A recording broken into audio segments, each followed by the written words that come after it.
घटना, विषय, मुद्दा या परिवर्तन समाज को कचोटता है, उद्वेलित करता है, तब शुरू होती है एक बहस। पक्ष विपक्ष में चलते हैं तर्क और जन्म लेते हैं विचार। चर्चा, बहस, तर्क वितर्क से लेकर विचार बनने तक का है सफरनामा मून न्यूज का कार्यक्रम नजरिया। समसामयिक विषयों पर तीखी बहस, नजरिया। स्थानीय मुद्दों पर समाज का उद्वेलन, नजरिया। यदि आप भी नजरिया कार्यक्रम में सहभागी होना चाहते हैं तो आप हमें SMS कर सकते हैं। टाइप कीजिए अपना नाम, मोबाइल नंबर, कार्य विषय की जानकारी और SMS करें 963900। मैं बाहर नहीं आ सकता। But why? 1000 साल से अंदर बाहर होते होते मेरे अंडरवेयर का इलास्टिक लूज हो गया। खरीदिए डिक्सी स्कॉट, इसके इलास्टिक में है स्पैंडेक्स जो टिके लंबे समय तक। Dixcy Scott fully elastic. Fully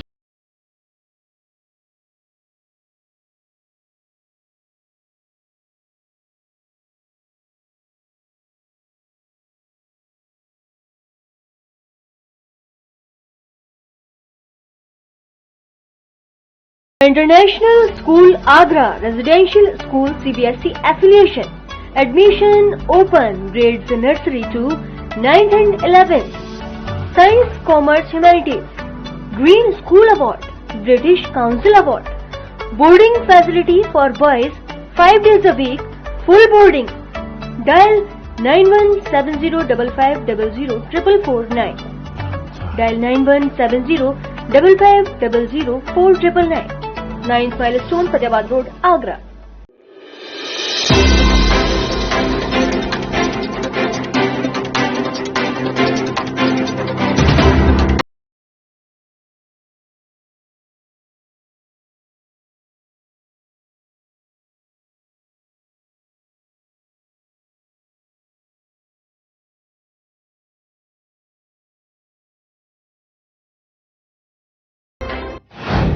नमस्कार, आप देख रहे हैं मून प्राइम टाइम और मैं हूं आपके साथ आकांक्षा अग्रवाल। तो आइए अब रुक कर लेते हैं शहर की कुछ खास खबरों की। Prime time sponsored by current power transforming life, rainbow hospital, hope heal health happiness, global rainbow health. भ्रष्टाचार के प्रति जीरो टॉलरेंस की नीति को योगी सरकार के अधिकारी और कर्मचारी ही लगा रहे हैं पलीता। एतमादपुर SDM का कोर्ट मोहरा रिश्वत लेते हुए कैमरे में कैद, उच्च अधिकारियों ने की कार्रवाई की मांग।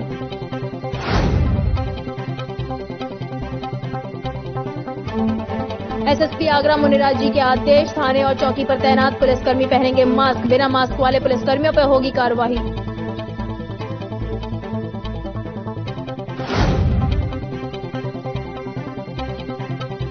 सपा के पूर्व सांसद तेज प्रताप यादव का हुआ जोरदार स्वागत। बरौली अहीर में दंगल के उद्घाटन के साथ कई कार्यकर्ताओं के घर भी पहुंचे सपा के पूर्व सांसद।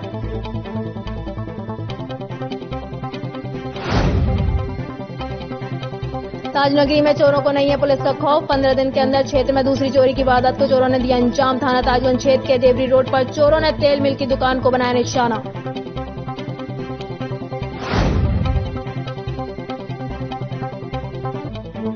मथुरा में PFI के 7 सदस्यों की कोर्ट में वर्चुअल तरीके से हुई पेशी। हाथरस में विदेशी फंडिंग के जरिए जातीय हिंसा फैलाने की साजिश रचने और देशद्रोह के आरोप में पुलिस ने किया था गिरफ्तार।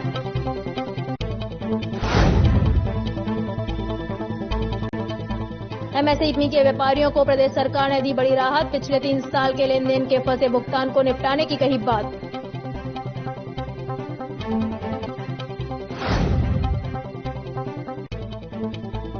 श्री कृष्ण जन्मभूमि विवाद मामले पर सिविल जज सीनियर डिवीजन कोर्ट में बुधवार को हुई सुनवाई। ठाकुर केशवदेव महाराज बनाम इंतजामिया कमेटी के दावे का था मामला।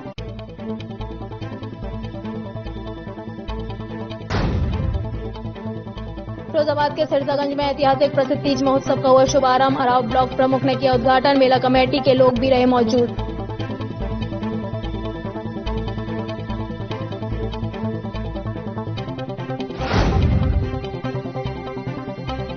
फिरोजाबाद में 3 महीने में ही न्यायालय ने मासूम बच्ची के साथ दुष्कर्म करने वाले दरिंदे को फांसी पर चढ़ाने का सुनाया फरमान। कोर्ट के फैसले की जमकर हो रही तारीफ।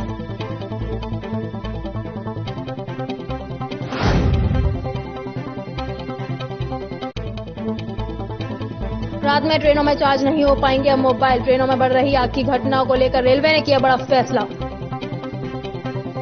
लघु, सूक्ष्म और मध्यम उद्योग एमएसएमई के व्यापारियों को प्रदेश सरकार ने बड़ी राहत दी है। इन 3 वर्गों में आने वाले व्यापारियों के पिछले 3 साल के लेन देन के फंसे भुगतान को फैसिलिटेशन काउंसिल में निपटाया जाएगा। काउंसिल की स्थापना का आदेश मुख्यमंत्री के द्वारा सभी मंडलों के लिए किया गया। व्यापारियों को भुगतान मिलने में हो रही देरी से लंबा इंतजार करना पड़ रहा था। लघु, सूक्ष्म और मध्यम उद्योग एमएसएमई के व्यापारियों को प्रदेश सरकार ने बड़ी राहत दी है।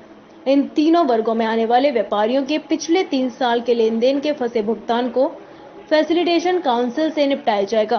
काउंसिल की स्थापना का आदेश मुख्यमंत्री के द्वारा सभी मंडलों के लिए किया गया। व्यापारियों को भुगतान मिलने में हो रही देरी से लंबा इंतजार करना पड़ रहा था। गुरुवार को होटल सागर रत्न में लघु उद्योग भारती की ओर से आयोजित की गई बैठक की अध्यक्षता करते हुए लघु उद्योग भारती के जिलाध्यक्ष भूपेश अग्रवाल ने कहा कि फैसिलिटेशन काउंसिल का गठन व्यापारियों के लिए उम्मीद की नई किरण लेकर आया है।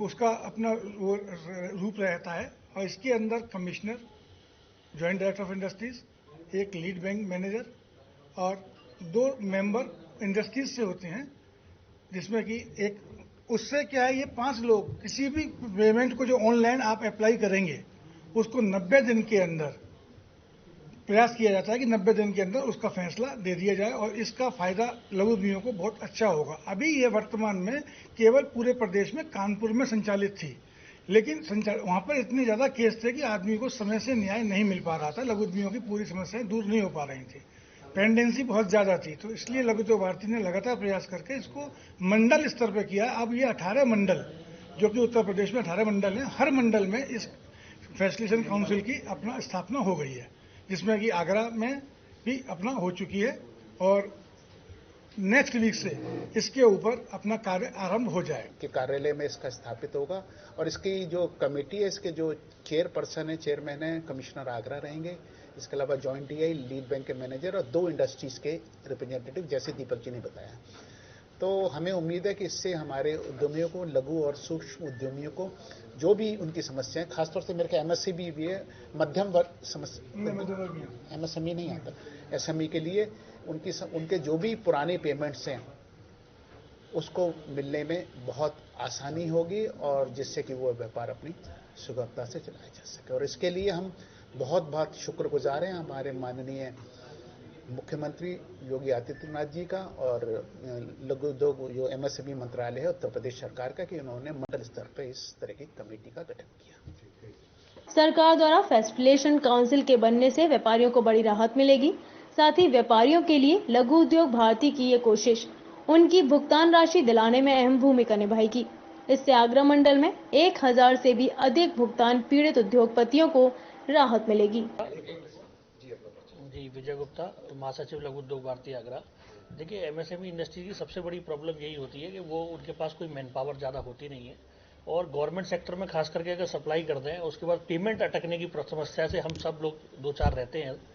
इस फैसिलिटेशन काउंसिल के द्वारा एक ये बहुत बड़ी प्रॉब्लम जो एमएसएमई सेक्टर की है, इसको गवर्नमेंट की तरफ से एड्रेस किया गया है और ये क्रांतिकारी बदलाव होगा एमएसएमई की ग्रोथ को हमारे कंट्री में बढ़ाने के लिए। और जो माननीय प्रधानमंत्री जी का जो सपना है 5 ट्रिलियन इकोनॉमी, उसमें एमएसएमई का योगदान बहुत ज़्यादा रहने वाला है और इस तरह की फैसिलिटीज जो एमएसएमई को मिलेंगी उनसे हम आने वाले समय में एमएसएमई को और स्ट्रेंथन होता हुआ देखना चाहते हैं। लघु उद्योग भारती के 2 साल के प्रयासों से मंडल स्तर पर फैसिलिटेशन काउंसिल शुरू हुआ है। अभी तक लगभग 20 दिन में 56 ऑनलाइन शिकायतें आगरा मंडल की आ चुकी हैं। एमएसएमई के व्यापारियों का पिछले 3 साल से कंपनियों और सरकारी विभागों के भुगतान में हो रही देरी का समाधान होगा। साथ ही आवेदन के 90 दिन में आवेदक को राजस्व के रूप में उसको भुगतान कराने की व्यवस्था होगी। वसूली की समय बैंक की तर्ज पर 3% ब्याज भी उद्योगपति को दिलाने की व्यवस्था रहेगी। फैसिलिटेशन काउंसिल में 5 सदस्य होंगे। इनमें आगरा के मंडलायुक्त अमित कुमार चेयरमैन हैं। इसके अलावा आगरा मंडल की संयुक्त आयुक्त उद्योग अंजू रानी को चेयरमैन पर्सन बनाया गया। इसके अलावा आगरा मंडल की संयुक्त आयुक्त उद्योग अंजू रानी को चेयरमैन, लघु उद्योग भारती के दीपक अग्रवाल, इंडियन इंडस्ट्री एसोसिएशन से प्रमोद अग्रवाल को जिम्मेदारी सौंपी गई। 5वें सदस्य के रूप में जिला के अग्रणी बैंक के कोई एक प्रबंधक होंगे। आम आदमी पार्टी आगरा द्वारा एक प्रेस वार्ता का आयोजन बंधु कटरा आम आदमी पार्टी पंचायत चुनाव कार्यालय पर आयोजित किया गया। जिसमें जिला पंचायत चुनाव के लिए प्रत्याशियों की पहली सूची दिल्ली सरकार के पूर्व कैबिनेट मंत्री विधायक गिरीश सोनी के द्वारा जारी की गई, जिसमें 27 जिला पंचायत प्रत्याशियों की घोषणा की गई। आम आदमी पार्टी आगरा की ओर से प्रेस वार्ता का आयोजन बिंदु कटरा स्थित आम आदमी पार्टी पंचायत चुनाव कार्यालय पर हुआ, जिसमें जिला पंचायत चुनाव के लिए प्रत्याशियों की पहली सूची दिल्ली सरकार के पूर्व कैबिनेट मंत्री विधायक गिरीश सोनी के द्वारा जारी की गई। सूची में 27 प्रत्याशियों की घोषणा की गई। जिला अध्यक्ष बने सिंह और जिला मीडिया प्रभारी अनमोल बंसल ने बताया, सपा, भाजपा और बसपा से कुछ लोग संपर्क में हैं। उनकी अच्छी छवि को देखकर उनको पार्टी में ज्वाइन करा प्रत्याशी बना दिया जाएगा। हो गया कि 27 कैंडिडेट हैं इस समय हमारे पास, अभी और आने वाले हैं। हम 51 वार्ड पूरे लड़ाएंगे और बहुमत के साथ अपना जिला पंचायत अध्यक्ष भी बनाएंगे, जिसमें रिश्वतखोरी बंद होगी। जो कार्य होंगे जिला पंचायत से वो बिना रिश्वत के होंगे। अभी तक 42% कमीशन जाता है, वहाँ रोड टूट जाते हैं, लेकिन हमारी आम आदमी पार्टी का जिला पंचायत अध्यक्ष बनेगा तो रोड मजबूत बनेंगे, वो टूटेंगे नहीं। यही मैसेज पूरे क्षेत्र में जाएगा, पूरे जिले में जाएगा, पूरे प्रदेश में जाएगा। आम आदमी पार्टी के साथ आए दिन लोग खड़े हो रहे हैं, जुड़ रहे हैं। दिल्ली मॉडल से जिस भी मोहल्ले में हम जाते हैं, चाहे वो किसी जाति बिरादरी के हों, वो एक मुश्त होकर के आम आदमी पार्टी के साथ जिंदाबाद बोलने लग जाते हैं। प्रदेश की भारतीय जनता पार्टी पूरी तरह से त्रस्त है। उनको मालूम है कि आम आदमी का जो मॉडल है उसको देख के वो घबराए हुए हैं। और जिला पंचायत आम आदमी पार्टी पूरे राज्य में सारे प्रत्याशियों के साथ लड़ेगी, पूरी दमखम के साथ लड़ेगी। ये हमारा वादा। पार्टी कार्यालय का उद्घाटन किया गया है। आज ये पार्टी का चुनावी कार्यालय है, जिसका आज ये आप बैठक जहां प्रेस हो रही है, ये चुनावी कार्यालय है।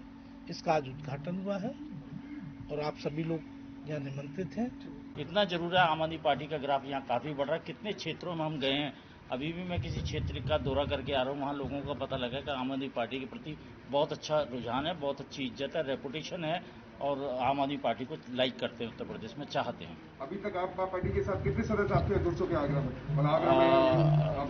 मैं संख्या तो नहीं बता पाऊंगा, संख्या तो हमारे अध्यक्ष ही बता पाएंगे। पौने 3 लाख सदस्य लगभग हम यहाँ पार्टी में बना चुके हैं। और ये बाकी विस्तृत जानकारी आपको हमारे यहाँ जिला के अध्यक्ष हैं बने सिंह जी और जिला प्रभारी मोहम्मद सिद्दीकी जी हैं, वो भी आपको इस विषय में जानकारी दे देंगे।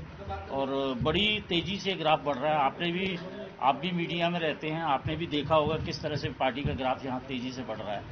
मेरा नाम अनमोल बंसल, मैं जिला मीडिया प्रभारी आम आदमी पार्टी। आज आम आदमी पार्टी की प्रेस वार्ता उत्तर प्रदेश के पंचायत चुनावों को मद्देनजर रखी गई है। आम आदमी पार्टी आगरा की सभी 51 वार्डों में अपने प्रत्याशी स्वच्छ छवि को उतारने जा रही है, जिसकी पहली सूची आज आम आदमी पार्टी ने प्रेस वार्ता कर जारी की गई है। हम लोग तकरीबन 27 कैंडिडेट हम लोग आज डिक्लेयर कर रहे हैं और जैसे और भी कैंडिडेट हमारे संपर्क में वो आते जाएंगे, उसकी दूसरी सूची कल तक जारी कर दी जाएगी। मेरा नाम रमजान अब्बास, जिला पंचायत सदस्य चुनाव प्रभारी आम आदमी पार्टी आगरा। आज प्रेस वार्ता जो रखी गई है, खास करके लिए जिला पंचायत जो सदस्य का चुनाव है, इसको लेकर के आज हमारे अभी बने सी पहलवान जिलाध्यक्ष जी ने बताया है कि जिले में जो 51 वार्ड है उसमें से 27 लोगों की आम आदमी पार्टी ने जारी की है और हम बड़ी दम पर हम चुनाव लड़ रहे हैं और ईमानदार प्रत्याशी को हमने मैदान में उतारा है, जिनकी छवि अच्छी है। प्रेस वार्ता में जिला मीडिया प्रभारी अनमोल बंसल, जिला प्रभारी नूर सिद्दीकी, रमजान अब्बास, प्रमोद सिप्पी, जिला सचिव मुन्ना बाबू, अनुज गुप्ता, प्रेम सिंह, राजकुमार भारती मुख्य रूप से उपस्थित रहे। अहमदपुर एसडीएम प्रियंका सिंह के यहाँ भ्रष्टाचार इस समय चरम सीमा पर है। उनके कोर्ट का एक वीडियो इस समय सोशल मीडिया पर तेजी से वायरल हो रहा है। इस वीडियो में उनके कर्मचारी जमानत करवाने के नाम पर रिश्वत लेते हुए साफ तौर पर देखे जा सकते हैं। अहमदपुर एसडीएम प्रियंका सिंह के यहाँ भ्रष्टाचार इस समय चरम सीमा पर है। खुलेआम यहाँ रिश्वत ली जा रही है। खुलेआम रिश्वत लेता एक वीडियो इस समय तेजी से सोशल मीडिया पर भी वायरल हो रहा है। बताया जा रहा है कोर्ट मुहर्रम जहांगीर आलम इस वीडियो में रिश्वत ले रहा है। आप खुद देखिए किस तरह से कोर्ट मुहर्रम जहांगीर आलम और एक सिपाही यहाँ इस वीडियो में रिश्वत लेते हुए साफ देखे जा सकते हैं। बता दें तो कर देते ना जो फाइलिंग मेरी 2 महीने की लिस्ट हो रही है। हाँ तो आगे ले जाएंगे क्या? हमारी 2 महीने पकड़ के आई है, हमारी 2 महीने पकड़ के आई है, ठीक है? हमारा भांजा है, हमारा भांजा है, अब क्या पैसा नहीं देता, वही बात कर लो ना, पेश का सभी दे दिया। अरे आलम कर लो सरकार बता दिया ना, छोड़ दिया,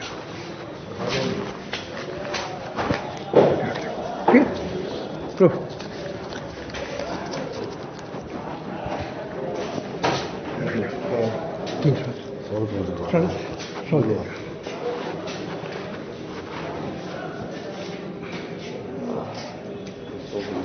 बताया जा रहा है कि एक जमानत करवाने के एवज में ये रिश्वत ली जा रही है। बता दें एफडीएम प्रियंका सिंह ने इस बाबत पूछने पर फिलहाल कोई भी जानकारी देने से इनकार कर दिया है। ये कोई पहला मामला नहीं है जब एफडीएम प्रियंका सिंह के यहाँ इस तरह की शिकायतें आई हों।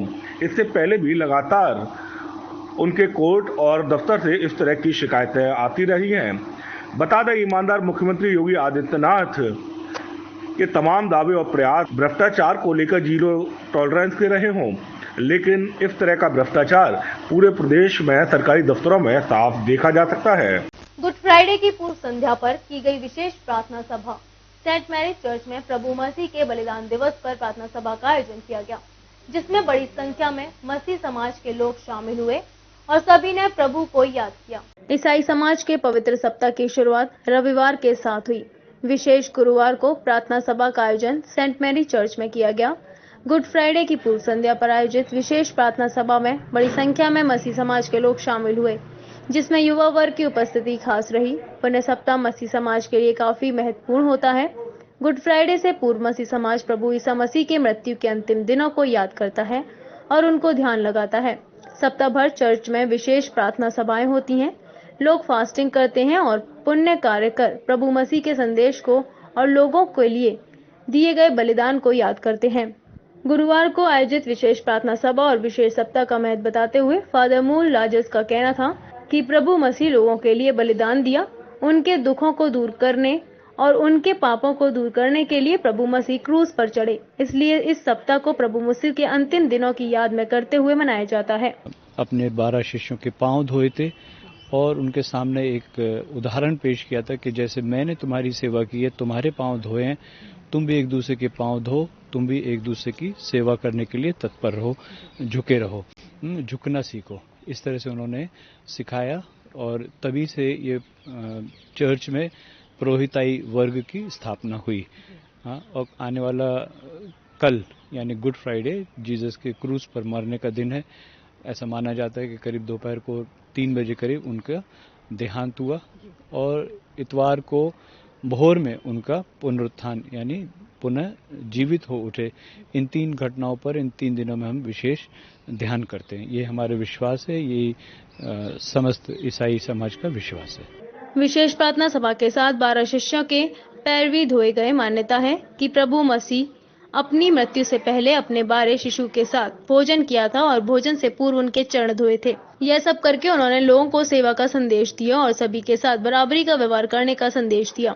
ईसाई समाज की मान्यता के अनुसार इस दिन निशा की स्थापना शिष्यों के चरण धोना और पुरोहित परंपरा की स्थापना हुई थी। प्रार्थना सभा में भाग लेने आए महिला, पुरुष और युवा वर्ग भी प्रभु मसीह के संदेशों से काफी प्रभावित दिखे। उनका कहना था कि समाज में प्रभु मसीह के संदेशों को पहुंचाना आवश्यक है। हम लोगों को भी ये सीखना चाहिए कि हमारे जीवन में हमसे कैसे भी लोग हों, हमें उनके साथ कोई छोटा व्यवहार नहीं करना चाहिए। और जब आज का दिन उन्होंने जब सबके साथ अपना आखिरी भोजन किया तो जो उन्होंने अपने भोजन में जब उन्होंने ये बात बताई कि ये उनका शरीर है, ये उनका रक्त है, मतलब इससे ये उन्होंने हम मानव जाति के लिए उन्होंने अपना शरीर, अपना सब कुछ त्याग दिया। तो बलिदान के रूप में उन्होंने हमारे लिए एक बलिदान दिया जिससे कि हम लोग अपने पाप से मुक्त हो सके। आज के दिन हमारे चर्च में 12 शिष्यों के पैर धुले जाते हैं और फिर उसके बाद हमें बताया जाता है कि दूसरों की सेवा करनी चाहिए। शुक्रवार को भी गुड फ्राइडे के दिन विशेष प्रार्थना सभा आयोजित होगी। उसके बाद ईस्टर संडे को विशेष प्रार्थना सभा की जाएगी। कार्यक्रम की जानकारी देते हुए बताया कि मसीह समाज इन दिनों में प्रार्थना और पूजा पाठ करता है। प्रभु यीशु मसीह ने अपनी जान दे दी दूसरे पापों के लिए, क्षमा करने के लिए, ताकि जो पाप हुए हैं समाज में उसको क्षमा करने के लिए अपनी जान दे दी समाज के लिए। और अब कल क्या रहेगा, आगे आने वाले जो दिन रहेंगे? आगे गुड फ्राइडे है, जो प्रभु यीशु मसीह को जो सूली पर चढ़ा दिया था, दुख का काल है वो। उसके बाद हमारा ईस्टर है, जिसे प्रभु यीशु ने 3 दिन के बाद जन्म ले लिया था। उसके बाद किस तरह से प्रेयर रहेंगी और आगे क्या प्रोग्राम है? शाम की प्रेयर है, उसमें मिसा होगा, पूरा प्रॉपर तरीके से सैनिटाइज करा हुआ हम लोगों ने पूरा। इस तरह से मिसा को बलिदान चढ़ाया जाएगा, जिससे सभी समाज के लोगों को ईश्वर की कृपा प्राप्त हो और सभी के पापों का नाश हो सके। आगरा के थानाबरन क्षेत्र में अज्ञात कारणों से आग लग गई। जब तक किसान और फायर ब्रिगेड खेतों तक पहुंचते, तब तक करीब 5 बीघा फसल जलकर राख हो गई थी। आगरा के थानाबरन क्षेत्र में अज्ञात कारणों से आग लग गई। जब तक किसान और फायर ब्रिगेड खेतों तक पहुंचते, तब तक करीब 5 बीघा फसल जलकर राख हो गई थी। दरअसल गुरुवार दोपहर अज्ञात कारणों से थानाबरन क्षेत्र के गांव मडुकी निवासी रवि त्यागी को राहगीरों द्वारा सूचना मिली कि उनके खेत में आग लग गई है। इसके बाद रवि त्यागी ने फायर ब्रिगेड को सूचित किया और खेतों की ओर दौड़ लगा दी, लेकिन जब तक वे खेत पर पहुंचते, तब तक कुछ ही मिनटों में करीब 5 बीघा गेहूं की खड़ी हुई फसल जलकर राख हो गई थी। ठाकुर केशवदेव महाराज बनाम इंतजामिया कमेटी के दावे पर गुरुवार को श्री कृष्ण जन्मभूमि विवाद मामले में सिविल जज सीनियर डिवीजन की अदालत में सुनवाई हुई। वादी पक्ष के अधिवक्ता महेंद्र प्रताप सिंह ने कोर्ट में अपनी दलीलें रखते हुए एक प्रार्थना पत्र कोर्ट में दाखिल किया है, जिसमें 1669 में भगवान श्री कृष्ण की विग्रह और औरंगजेब द्वारा ले जाकर लाल किले की छोटी मस्जिद के नीचे लगाया गया था, उन्हें लाकर जन्मभूमि में स्थापित किया जाए। सुनवाई की अगली तारीख कोर्ट ने 19 अप्रैल दी है। ठाकुर केशवदेव महाराज बनाम इंतजामिया कमेटी के दावे पर गुरुवार को श्री कृष्ण जन्मभूमि विवाद मामले में सिविल जज सीनियर डिवीजन की अदालत में सुनवाई हुई। सुनवाई की अगली तारीख कोर्ट ने 19 अप्रैल दी है। वादी पक्ष के अधिवक्ता महेंद्र प्रताप सिंह ने कोर्ट में अपनी दलीलें रखते हुए एक प्रार्थना पत्र कोर्ट में दाखिल किया, जिसमें 1669 में भगवान श्री कृष्ण की विग्रह को औरंगजेब द्वारा ले जाकर लाल किले की छोटी मस्जिद के नीचे लगाया गया था, उन्हें लाकर जन्मभूमि में स्थापित किया जाए। पूर्व में भी 4 प्रार्थना पत्र कोर्ट में दाखिल कर मांग की गई थी कि विवादित ढांचे की खुदाई कराकर भारतीय पुरातत्व सर्वेक्षण के माध्यम से जांच कराई जाए। विवादित स्थल को देखरेख के लिए न्यायालय के निर्णय आने तक यथावत रखने हेतु रिसीवर नियुक्त किया जाए। विवादित स्थल पर शाही ईदगाह मस्जिद कमेटी द्वारा सबूतों को मिटाने के आरोप पर भी सुनवाई की जाए और श्री कृष्ण जन्मभूमि परिसर की 13.37 एकड़ भूमि को मुक्त कराकर शाही ईदगाह मस्जिद को हटाया जाए, क्योंकि वो महत्वपूर्ण है। 1669 से वो वही सीढ़ियों में लगे हुए हैं। वो सनातन धर्म के साथ एक बहुत बड़ा कुठाराघात है। वो शर्मनाक दिन था जब औरंगजेब यहाँ से ले गया था उनको और वहां लगा दिए थे। तो हम ये चाहते हैं कि वो विग्रह वहां से मंगाए जाए, अन्य हिंदू देवताओं के विग्रह वहां से मंगाए जाए और वहां पर मंगा करके उन्हें पुनः जन्मभूमि परिसर में स्थापित किया जाए। तो आज हमने यही प्रार्थना पत्र दिया था और हमने निवेदन किया था न्यायालय से कि आर्कोलॉजिकल सर्वे ऑफ इंडिया की रिपोर्ट भी मंगाई जाए वहां से, और आर्कोलॉजिकल सर्वे ऑफ इंडिया उनका अन्वेषण करे, देखे और निकाल करके यहाँ माननीय न्यायालय के आदेश अनुसार उसे जन्मभूमि परिसर में स्थापित करें। तो आज हमने यह महत्वपूर्ण प्रार्थना पत्र माननीय न्यायालय में दिया था और इसमें अब 19/4 डेट लगी है। 19/4 को इसकी विधिवत रूप से सुनवाई होगी और मुझे आशा है कि माननीय न्यायालय इसमें सबसे अच्छा आदेश पास कर पाए।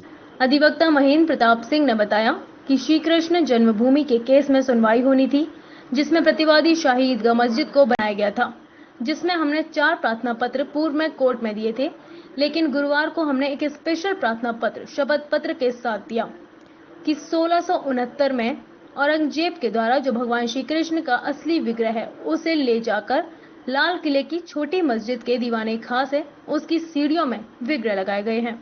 न्यायालय में अनुरोध किया था कि जो छोटी मस्जिद में भगवान के विग्रह लगाए गए हैं उसको वहां से मंगाया जाए, क्योंकि 1669 से वे विग्रह वही सीढ़ियों में लगे हैं, जिसके कारण सनातन धर्मियों हिंदुओं की आस्था आहत होती है।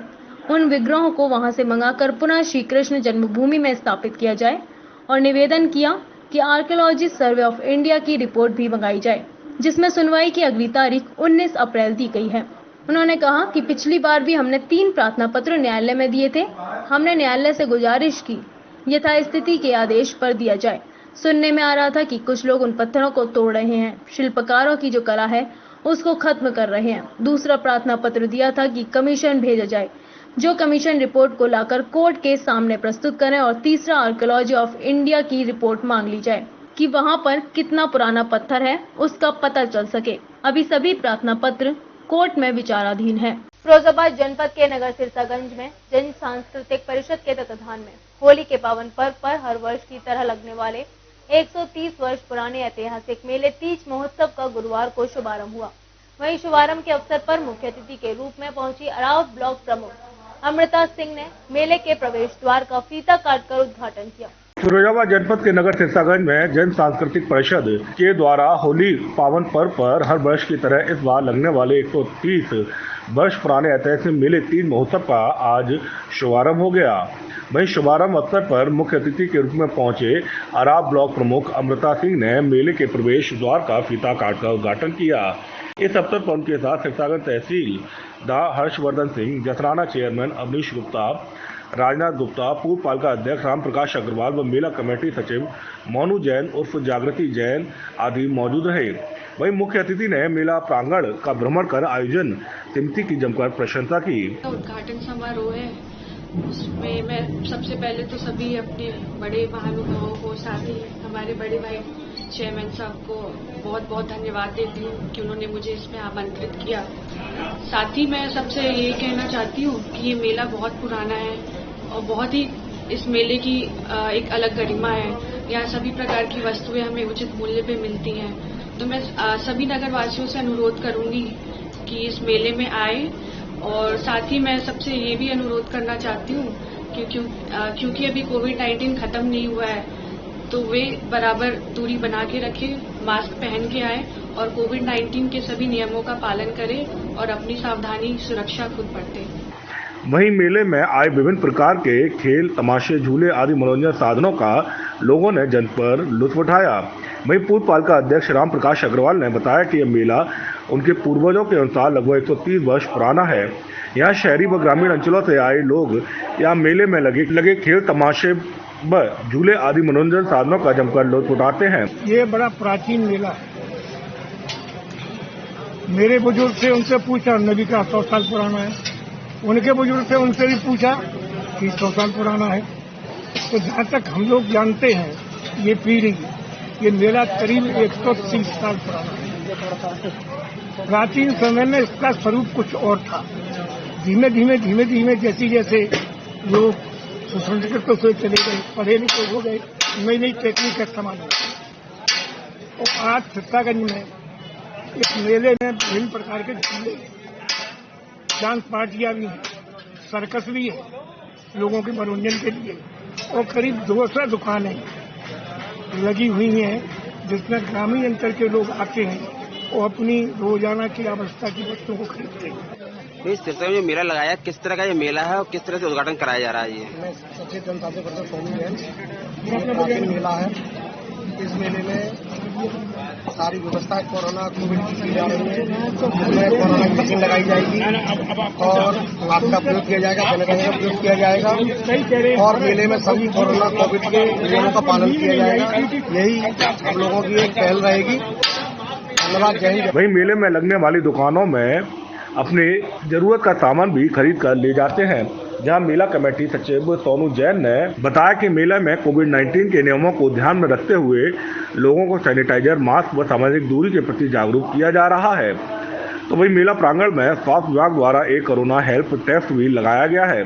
जहां से इस अवसर पर मेला कमेटी के सभी पदाधिकारियों ने आए हुए सभी मंचासीन मुख्य अतिथियों का शॉल व माल्यार्पण कर प्रतीक चिन्ह दे सम्मानित किया। मथुरा में पीएफआई के 7 सदस्यों की कोर्ट में वर्चुअल तरीके से हुई पेशी। अगली सुनवाई 3 अप्रैल को होगी। मथुरा के एडीजी कोर्ट में सभी 7 लोगों की सुनवाई होनी है। से एसटीएफ के प्रार्थना पत्र पर एडीजे प्रथम कोर्ट ने भेजा था 15 दिन की न्यायिक हिरासत। मथुरा पीएफआई के 7 सदस्यों की कोर्ट में वर्चुअल तरीके से पेशी हुई। अगली सुनवाई 3 अप्रैल को होगी। मथुरा के एडीजी कोर्ट में सभी 7 लोगों की सुनवाई 13 तारीख को एसटीएफ में प्रार्थना पत्र पर एडीजे प्रथम कोर्ट ने भेजा था। 15 दिन की न्यायिक हिरासत में इन्हें भेजा गया था।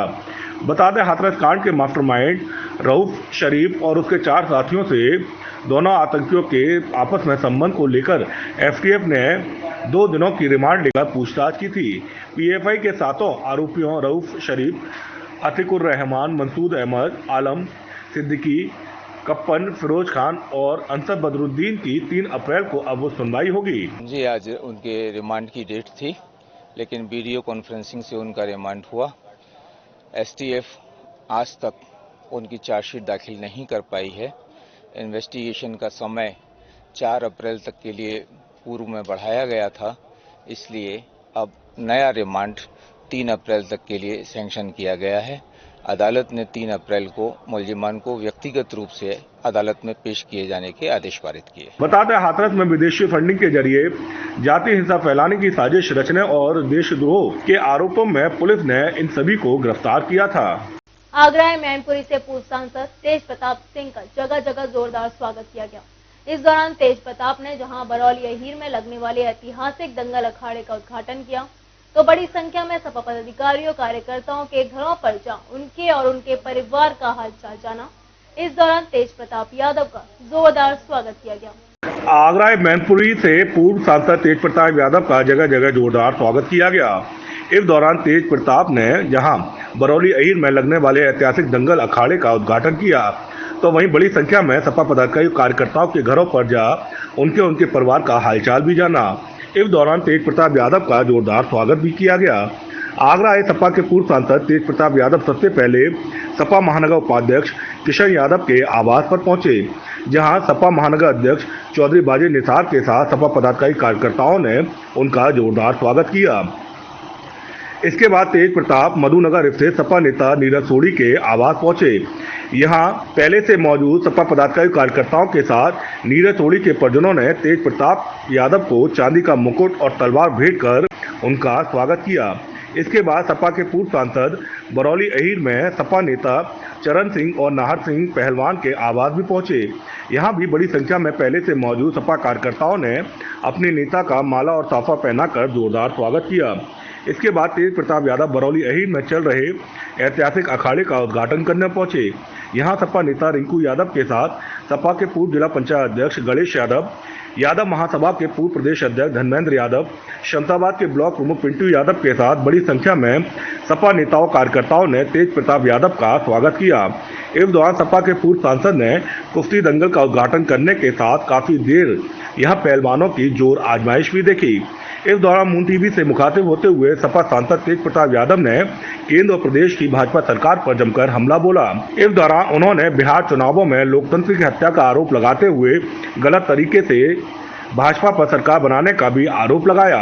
आज एक दंगल के कार्यक्रम में मुझे यहाँ आने का मौका मिला और किशन यादव जी और कई पार्टी के लोगों ने अपने यहाँ कार्यक्रम रखा है स्वागत का, और बहुत अच्छा लगा पार्टी के सभी लोगों से मिलकर। और चूंकि चुनाव भी अभी पंचायत के चल रहे हैं यहाँ पर, तो बहुत मेहनत से समाजवादी पार्टी के लोग लगे हुए हैं और उम्मीद करेंगे बड़ी संख्या में पार्टी के प्रत्याशी यहाँ से जीत के आए। 2022 में भारतीय जनता पार्टी के विकल्प के रूप में आज पूरे प्रदेश में लोग आदरणीय अखिलेश यादव जी की ओर देख रहे हैं, और समाजवादी पार्टी का जो 5 साल का कार्यकाल था उसको और इस 4 साल के कार्यकाल को तुलना करके जब वो देखते हैं तो कहीं ना कहीं उन्हें महसूस होता है कि 5 सालों में जो सुविधाएं समाजवादी पार्टी ने दी, उन सुविधाओं से वंचित करने का काम भाजपा ने किया, और केवल धर्म के नाम पर और राम मंदिर के नाम पर वोट तो ले लिया, लेकिन जमीन पर कोई काम करके नहीं दिखाया। तेज प्रताप यादव का कहना था कि 2012 से 17 तक अखिलेश सरकार में किए गए कार्य को जनता आज भी याद कर रही है। ऐसे में 2022 में जनता अखिलेश यादव को पुनः मुख्यमंत्री बनाने जा रही है। तो वहीं पंचायत चुनावों में भी तेज प्रताप यादव ने सपा के सबसे ज्यादा प्रत्याशियों के जीतने की बात कही। देखिए, बंगाल में जो समीकरण है, जो जिस तरह की रिपोर्ट्स आ रही हैं, दोबारा से वहाँ टीएमसी की सरकार पूर्ण बहुमत बनेगी और पूर्ण बहुमत से काफ़ी ऊपर जाएगी। और ये बात सही है कि अभी तक मंदिर मस्जिद हिंदू मुस्लिम के नाम पर ये वोट लेते हैं, लेकिन धीमे धीमे लोगों को अभी विश्वास हो रहा है कि ये केवल जुमले देते हैं, बातें करते हैं, ज़मीन में कोई काम नहीं करते। बिहार में सरकार जहाँ बन गई थी वहाँ दिन दहाड़े लोकतंत्र की हत्या जिस तरह से की गई, पूरे देश ने उसको देखा। अब बंगाल हो, केरला हो, आसाम हो, हर राज्य में भाजपा बुरी तरह से हारेगी। आने वाले समय में उत्तर प्रदेश में भी लोग उस बात को दोहराएंगे। इस दौरान सपा सांसद जहां जहां भी गए अपने स्वागत से वह काफी अभिभूत नजर आए। इसके लिए उन्होंने पार्टी कार्यकर्ता और पदाधिकारियों को धन्यवाद भी दिया। फिरोजाबाद में एक बार फिर 3 महीने में ही न्यायालय ने मासूम बच्ची के साथ दुष्कर्म करने वाले दरिंदे को फांसी पर चढ़ाने का फरमान सुनाया है। इससे पहले भी न्यायालय द्वारा दुष्कर्म करने वाले आरोपियों को फांसी की सजा सुनाई जा चुकी है। 3.5 महीने बाद अबोध बच्ची के साथ दुष्कर्म करने वाले आरोपी को विशेष न्यायाधीश ऑस्को मृदुल दुबे ने सजाए मौत का फैसला सुनाया है। फिरोजाबाद में एक बार फिर 3 महीने में ही न्यायालय ने मासूम बच्ची के साथ दुष्कर्म करने वाले दरिंदे को फांसी पर चढ़ाने का फरमान सुनाया है। इससे पहले भी न्यायालय द्वारा दुष्कर्म करने वाले आरोपियों को फांसी की सजा सुनाई जा चुकी है। मामला फिरोजाबाद में थाना जसराना के ग्राम पंचवा का है, जहां पर गांव के राजकुमार के यहां देवी की स्थापना हुई थी, जिसमें दावत भंडारा किया गया था। इस भंडारे में 10 वर्षीय बच्ची दावत खाने आई। शाम होने के कारण पड़ोस के ही रहने वाले चाचा नीरज उसे घर ले जाने के बहाने हाथ पकड़ कर ले गया और पास में खेत में ले जाकर उसके साथ बलात्कार कर दिया।